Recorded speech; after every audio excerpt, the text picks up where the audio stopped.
Anak-anak dan remaja misioner yang dikasihi Tuhan, berjumpa kembali dengan Bunda Sari dalam Do Re Mi, doa dan renungan misioner bersama sekami Paroki Santo Petrus dan Paulus Argapura, Keuskupan Jayapura.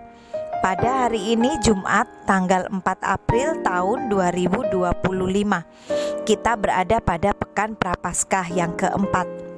Bacaan yang hendak kita renungkan pada pagi hari ini diambil dari Injil Yohanes bab 7 ayat 1 sampai dengan 2, dilanjutkan ayat 10, dilanjutkan lagi ayat 25 sampai dengan 30. Mari sebelum kita membaca dan merenungkan sabda Tuhan, kita menandai diri kita dengan tanda kemenangan Kristus dan berdoa. Dalam nama Bapa dan Putra dan Roh Kudus, amin. Allah Bapa sumber segala kasih dan kemurahan, kami bersyukur untuk hari baru yang Tuhan beri bagi kami. Kami bersyukur untuk nafas kehidupan yang Tuhan juga masih berikan kepada kami. Bapa, terima kasih kami masih Tuhan beri kesempatan untuk dapat bangun pagi hari ini dengan tubuh yang sehat dan keadaan yang baik. Bapa, sebelum melaksanakan aktivitas kami sepanjang hari ini, kami hendak duduk diam membaca dan merenungkan sabda-Mu. Curahkanlah Roh Kudus-Mu di dalam hati, pikiran, dan budi kami, agar sabda yang kami dengar mampu kami laksanakan di dalam kehidupan kami sepanjang hari ini. Tuhan memberkati kami semua, Tuhan memberkati segala kegiatan kami. Terpujilah nama-Mu, Bapa, Putra, dan Roh Kudus, kini dan sepanjang masa. Amin. Tuhan beserta kita, sekarang dan selama-lamanya. Inilah Injil suci menurut Yohanes. Dimuliakanlah Tuhan. Yesus berjalan keliling Galilea. Ia tidak mau tetap tinggal di Yudea, karena di sana orang-orang Yahudi berusaha untuk membunuhnya.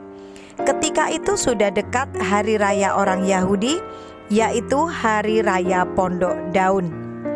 Sesudah saudara-saudara Yesus berangkat ke pesta itu, ia pun pergi juga ke sana. Tidak terang-terangan tetapi diam-diam. Beberapa orang Yerusalem berkata, "Bukankah dia ini yang mereka mau bunuh? Lihatlah, ia berbicara dengan leluasa dan mereka tidak mengatakan apa-apa kepadanya." Mungkinkah pemimpin kita benar-benar sudah tahu bahwa ia adalah Kristus? Tetapi tentang orang ini kita tahu dari mana asalnya. Padahal bila Kristus datang, tidak ada seorang pun yang tahu dari mana asalnya. Waktu Yesus mengajar di Bait Allah, ia berseru, "Memang, aku kamu kenal, dan kamu tahu dari mana asalku. Namun aku datang bukan atas kehendakku sendiri, tetapi aku diutus oleh Dia yang benar, yang tidak kamu kenal. Aku kenal Dia, sebab aku datang dari Dia, dan Dialah yang mengutus aku." Mereka berusaha menangkap Yesus, tetapi tidak ada seorang pun yang menyentuh Dia, sebab saatnya belum tiba. Demikianlah sabda Tuhan. Terpujilah Kristus. Anak-anak dan remaja misioner yang dikasihi Tuhan, ahli-ahli Taurat, orang-orang Farisi, tahu apa isi firman Tuhan tentang janji Allah akan datangnya Juru Selamat atau Mesias. Janji tersebut pasti akan digenapi dan mereka memahami itu. Tetapi ahli-ahli Taurat dan orang-orang Farisi pada saat berjumpa dengan Yesus, mereka tidak percaya bahwa Yesus itulah Mesias yang dijanjikan. Mengapa mereka tidak percaya? Karena mereka melihat atau memperhatikan Yesus hanya secara fisik atau secara lahiriah saja. Mereka hanya memperhatikan garis keturunan dari Yesus. Siapa ayahnya, siapa ibunya, siapa saudara-saudaranya, dan itu mereka kenal semua. Maka mereka tidak mempercayai bahwa Yesuslah Mesias yang dijanjikan Allah. Ahli Taurat dan orang-orang Farisi membatasi diri mereka, cara pandang mereka, sehingga mereka tidak pernah menemukan kebenaran di balik semua hal yang mereka sudah lihat, dengar, dan perhatikan. Mengapa? Karena mereka tidak bersedia untuk membuka mata hati dan akal budi mereka. Dan bukan hanya itu saja, mereka juga justru semakin mencari-cari kesalahan dari Tuhan Yesus, sehingga mereka dapat membenarkan perkiraan dan pikiran mereka sendiri. Anak-anak dan remaja misioner yang dikasihi Tuhan, bagaimana dengan kita? Saat ini kita berada pada Pekan Prapaskah yang keempat. Semakin dekat hari untuk kita memperingati kembali cinta kasih Tuhan, penebusan Tuhan pada hari raya Paskah. Pada masa Prapaskah ini, kita diingatkan kembali secara khusus hari ini untuk belajar tidak seperti orang-orang Farisi dan ahli-ahli Taurat yang hanya melihat atau menanggap secara yang kelihatan atau fisik saja. Pada masa Prapaskah ini, kita diminta untuk memperhatikan 3 hal. Yang pertama, pantang atau puasa atau menahan diri. Bagaimana kita diminta untuk menahan apa yang menjadi keinginan-keinginan jasmani kita. Kita diminta untuk memperhatikan hal-hal lain selain kebutuhan fisik kita. Yang kedua, berdoa. Kita diminta untuk semakin mendekatkan diri kepada Tuhan melalui doa, melalui pertemuan pribadi, melalui keheningan, dan melalui introspeksi diri dan perjalanan hidup kita, agar kita semakin memahami apa yang menjadi kehendak Tuhan bagi kita. Yang ketiga, kita diminta untuk melakukan amal kasih. Artinya, bukti nyata dari apa yang menjadi kesaksian hidup kita. Bagaimana kita berbagi kepada orang lain, bagaimana kita memperhatikan orang lain, dan bagaimana kita memperlakukan orang lain dengan penuh kasih seperti bagi diri kita sendiri. Sudahkah kita melakukan itu?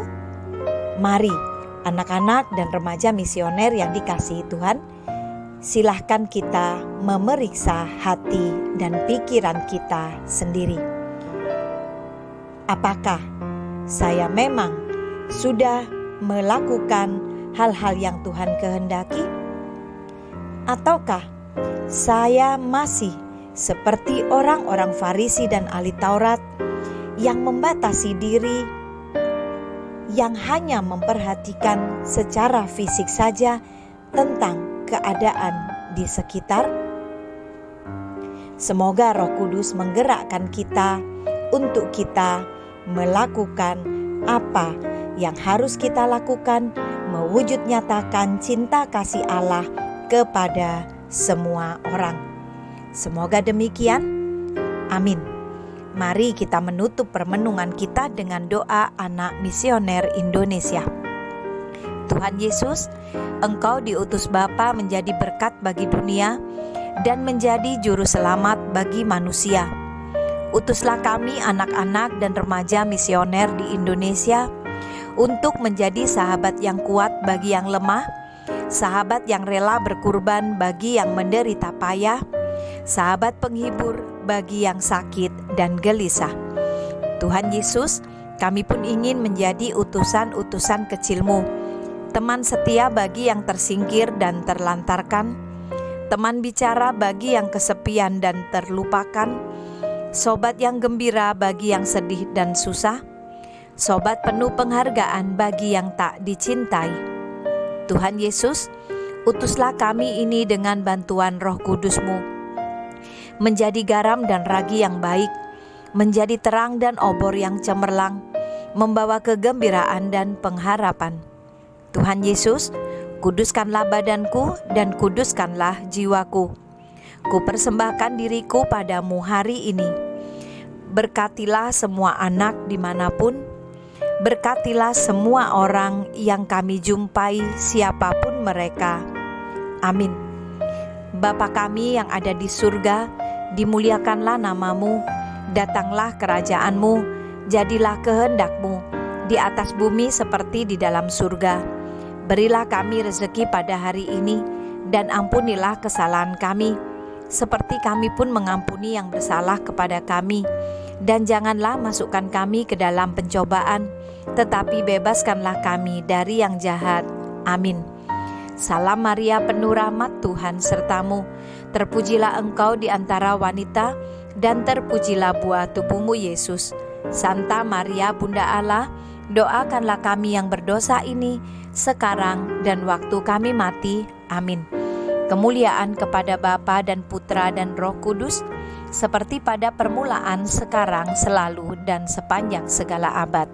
Amin. Anak-anak dan remaja misioner yang dikasihi Tuhan, sampai di sini dulu perjumpaan Doremi kita. Mari kita melaksanakan tugas dan perutusan kita masing-masing. Hari ini Jumat pertama, jangan lupa kita semua mengikuti misa Jumat pertama dan adorasi sakramen Maha Kudus. Semoga sepanjang hari ini di dalam kegiatan, aktivitas, dan karya kita senantiasa dilindungi, dibimbing, dan diberkati oleh Allah yang Maha Kuasa, dalam nama Bapa dan Putra dan Roh Kudus. Amin. Sampai berjumpa kembali dalam Doremi edisi selanjutnya. Tuhan Yesus memberkati kita semua.